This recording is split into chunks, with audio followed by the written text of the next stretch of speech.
Perkenalkan, nama saya Sabelita, NIM 20101717111. Dosen Pak Adi Mursalin, SEMM. Di sini saya akan menjawab pertanyaan yang ada di Simpel, yaitu menerjemahkan dan membuat ringkasan tentang kualitas layanan. Yang pertama, menerjemahkan. Ada pasang surut dalam urusan laki-laki yang terbawa arus, bahwa keberuntungan pada awal 1980-an, kekhawatiran tentang kepuasan pelanggan dan kualitas produk menjadi gelombang pasang yang muncul dalam urusan industri dan akademis.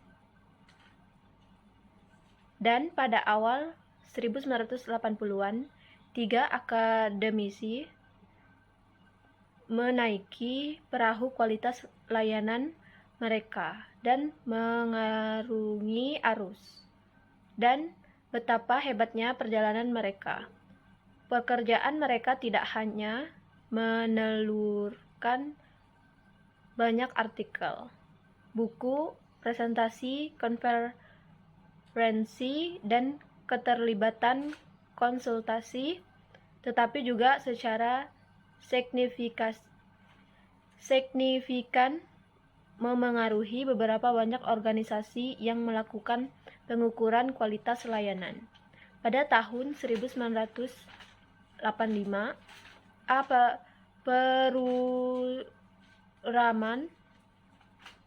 Parasuraman diucapkan Rahmun, tetapi ia biasanya menggunakan nama panggilannya, Parsu. Leonard Berry dan Farley Zenholm bersama-sama menerbitkan A Conceptual Model of Service Quality and its Implication for Future Research, yang muncul dalam edisi musim gugur Journal of Marketing. 3 tahun kemudian, di Journal of Retailing, mereka menerbitkan pendekatan mereka untuk mendefinisikan dan mengukur kualitas layanan. Cervical Country unik. Mereka Bushen menyerukan untuk mengukur kinerja yang dirasakan dan harapan pelanggan. Salah satu kunci untuk menyelesaikan kualitas adalah memaksimalkan penerapan antara dua ukur ini, PE singkatannya, untuk melebihi harapan pelanggan.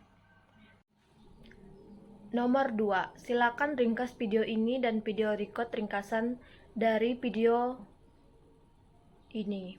Kualitas pelayanan. Pengertian kualitas pelayanan dan dimensi kualitas pelayanan. Kualitas pelayanan merupakan kondisi dinamis yang berhubungan dengan produk jasa, manusia, proses, dan lingkungan yang memenuhi atau melebihi pelanggan.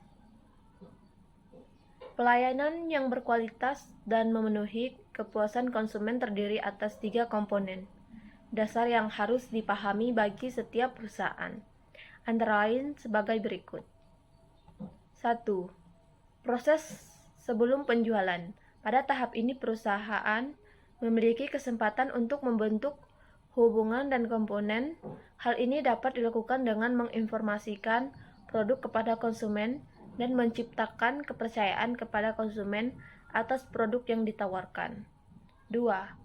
Proses selama transaksi. Pada fase ini, perusahaan harus tetap menjaga kualitasnya, pelayanannya, tujuannya agar supaya konsumen tetap menjadi kolegen setia. Komunikasi pada fase ini sangat penting sebab pada fase ini konsumen membutuhkan informasi lebih banyak mengenai produk yang ingin mereka beli.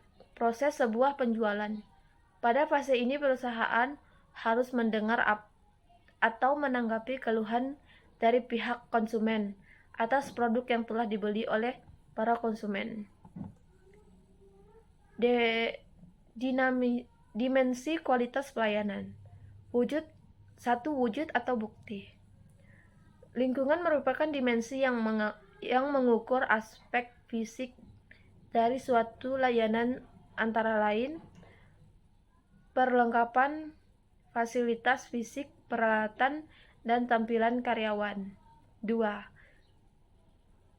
Keandalan merupakan dimensi yang mengukur keandalan suatu layanan berupa beberapa besar kualitas perusahaan dalam memberi layanan, yaitu pemenuhan gaji karyawan.